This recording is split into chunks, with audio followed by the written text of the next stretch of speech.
Bura Washington. Evet. İran Amerika'ya galip geldi deyən taxtabaşlar deyim, geri zekalılar deyim, nə deyim sizə bilmirəm. Bəlkə də İran avtofası deyim sizə. Bura Washingtondur. Evet. Bura park. Camaat gəzir. Bura bir dənə raket düşmədi. Düşməyib. Düşə də bilməzdi. İranda bir dənə daş üstə daş qalmadı. Başı əmmaməllər Xameynidən tutmuşlar caniyə qədər hamısı məhv edildi. İran iqtisadiyyatının özünə gəlməsi üçün bir 20 il vaxt lazımdır. Hələ bilmək olmaz o müharibə dayanıb ya dayanmayıb. Müharibə ərzində İran 2-3 dənə Amerika qırıcısı vurdu. Vəssalam, heç nə eləyə bilmədi.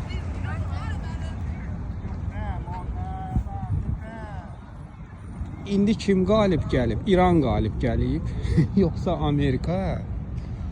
Siz nə qədər geri zəkalısınız. Partiya sədrlərindən tutmuş, özünü siyasi ekspert deyən, nə bilim mən, gic adamlar. Siz kimsiz? Siz İran avtofasısınız, satqınsız, hainsiz, geri zəkalısınız, yoxsa nəsiz? İranın tərəfini saxlayırsınız, İranı dəstəkləyirsiniz. İran qalib gəlsəydi, İranın yəni nüvə silahı düzəltmək heç bir problem olmayacaqdı əlində. Əlində nüvə silahı olan İran Azərbaycanı işğala qalxacaqdı da. Əlində nüvə silahı olan İrana qarşı Azərbaycana görə kimsə müharibəyə başlayacaqdı sizə görə. Siz kimsiz siz? Siz istəyirsiniz ki, Azərbaycan İran işğalında olsun? Yoxsa nə? Fikriniz nədir? Bu qədər geri zəkalılıq olmaz. Bəlkə də geri zəkalı deyilsiniz, sadəcə vətən xainisiniz. Biri də oturub İngiltərədə Azər Freedom adlı bir kanal açıb. Nədə onun adı? Qurban Məmməd. Qoşulub ona da Ərəstə oruçlu. Elə bir yerdə İrana avtofalıq edirlər. İran propagandası aparırlar. Onlara da inanıb onlara dəstək verən, pul göndərən geri zəkalılar. Siz də belə çıxır ki, Azərbaycanda nə bilim o Kərimə dövləti, nə bilim nə qurulmasını istəyirdiniz. Azərbaycanı İran tərkibində görmək istəyirdiniz. Bu vətən Azərbaycan tüm sizin kimi xainlərdən təmizlənəcək.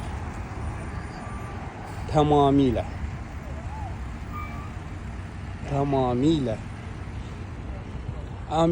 Nə oldu? Gecə gündüz məkrubəri Amerika, məkrubəri İsrail deyib qışqırırdınız. Gedin savaşın da, niyə savaşmadınız? İrana ölüm, Amerikaya ölüm, İsrailə ölüm deyib qışqırırdınız. Niyə gedib savaşmadınız? Savaşaydınız da elə belə ürəkli idinizsə İsrail Amerikaya qarşı. Amerika ilə dost olan ölkələr inkişaf edir. İnsanları yaxşı yaşayır. Həyat səviyyəsi üstün olur. Amerika ilə düşmən olan ölkələrin halını da görürük. Siz istəyirsiniz ki, Azərbaycan Əfqanistan kimi bir ölkə olsun, yoxsa inkişaf eləsin Cənubi Koreya kimi bir ölkə olsun? Misal Cənubi Koreya, Şimali Koreya. Cənubi Koreya Amerikanın dostudur, Şimali Koreya Rusiya ilə Çinin dostudur. İndi baxın, Şimali Koreyada bir dənə brendi var, o da Kim Jong-un prezidentləri. Cənubi Koreyada 100-dən çox brend var. Tanıdığımız brendlər Samsung, LG, Kia, Hyundai, Sanyong, yəni çoxdur, saysız hesabsızdır. Siz Azərbaycanı Cənubi Koreya kimi görmək istəyirsiniz, yoxsa Şimali Koreya kimi? Elə deyirsiniz, ay Amerika nə bilim mən neynədi, ay Amerika ora girdi, oranı dağıtdı, buranı dağıtdı. İraqı gətirirsiniz misal. Amerika İraqa niyə girdi? İraq getdi, Küveyti işğal elədi. Dedilər, çıx Küveytdən, çıxmadı, vurub çıxartdılar. Deyirsiniz, Yugoslaviyanı bombaladı. Yugoslaviyanı niyə bombaladı? Serbiya, Yugoslaviya dağılanda Bosniyanı darmadağın elədi. 90%'ni işğal eləmişdi. Bir tərəfdən də Xorvatiya ərazisini işğal eləmişdi serblər. Nə qədər ultimatum verdilər, dayanmadı. Vurdular, Belgradı bombaladılar. Ondan sonra serblər dayandı. Bosniyada dövlət quruldu, işğaldan azad olundu. Xorvatiyanın da ərazisi azad olundu serblərdən. Nə bilim, çox belə misallar gətirirlər ki, ay oranı girdi, bura dağıtdı. Hamısının öz səbəbi var, hamısının. Deyirlər, Amerika yerli əhaliyə soyqırım eləyib, Amerikada yaşayan. O soyqırım olan vaxtı Amerikada dövlət olmayıb. Onu gəlmiş Avropalılar, İngilislər, Fransızlar, İspanlar eləyib o soyqırımlarını. Portugallar, yerli əhaliyə qarşı. O vaxt Amerikada dövlət olmayıb. Bir tarixi oxuyun, bir siyasətdən maraqlanın, nə necə olub. Elə hərə bir dənə telefonu alıb düşübdür, elə gic-gic sözləri danışırlar. Ya bunlar siyasətçidir.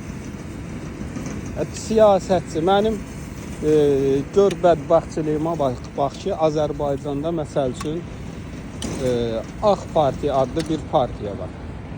Tural Abbaslı rəhbəri. Bu nədirsə, kimdirsə bu Tural Abbaslı. Rusiya Ukraynanı girib işğala başlayanda, torpaqlarını işğal edəndə, müharibənin əvvəlində. Bu gecə gündüz çıxıb Zelenskini günahlandırır ki, səni Rusiya niyə işğal edir? Putini günahlandırmır daha, Zelenskini günahlandırır.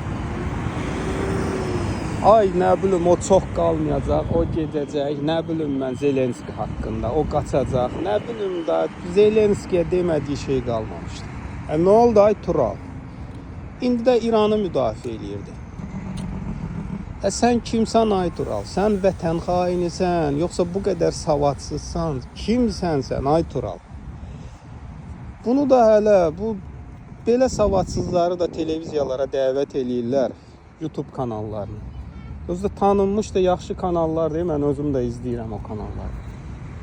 Yəni savadlı adam dəvət eləyin də ora. Yoxsa sizin məqsədiniz bu Tural Abbaslının bu qədər savadsız olmağını nümayiş elətdirməkdir. Bəlkə də elədirsə, onda qiymətləndirirəm. Tural Abbaslının qiymətini Kəramət Böyük Çöl verib. Deyir, müqayisə eləyir Sərdar Cəlaloğlu ilə Tural Abbaslını. Deyir, Sərdar Cəlaloğlu o qədər savadlıdır ki, ona uyğun olmayan sualları verəndə elmdən, tibbdən, siyasətdən, tarixdəndir, danışır, biliyi çoxdur, deyir. Fırlanır o tərəf, bu tərəf, o tərəf, bu tərəf, bir də baxırsan ki, deyir, sənin suala cavab verməyib, amma həm də cavab verib. Sualdan elə gözəl yayınıb ki, yəni savad çoxdur. Tural Abbaslıya deyir, sual verəndə ona uyğun olmayan sualı verəndə deyir, savad sıfırdır deyənə deyir, gedib deyir daşa divara. Yəni ki, Amerika qalib deyir, məğlub olmayıb İranda, Amerika qalib gəlib. Yəni, İranın halına baxın, burada Amerika. Camaat gəzir, kefdədir, nə bilim mən. Bura bir dənə raket düşməyib, müharibə olmuyor. Amerikanın inkişafı necə, İranın inkişafı necə, bu İrana, Amerikaya ölüm oxuyanlar, Avropaya ölüm oxuyanlar, nə bilim nə, imkanınız düşən kimi niyə getmirsiniz İranda işləməyə, digər bir nə bilim, şərq ölkələrinə, müsəlman ölkələrinə işləməyə, mühacirətə dərhal gəlirsiniz. Nə bilim, Amerikaya imkan düşən kimi, Avropaya. Niyə getmirsiniz ora? Gedin də ki, ora gedin. Çünki həyat yoxdur. Yaşayış, inkişaf yoxdur.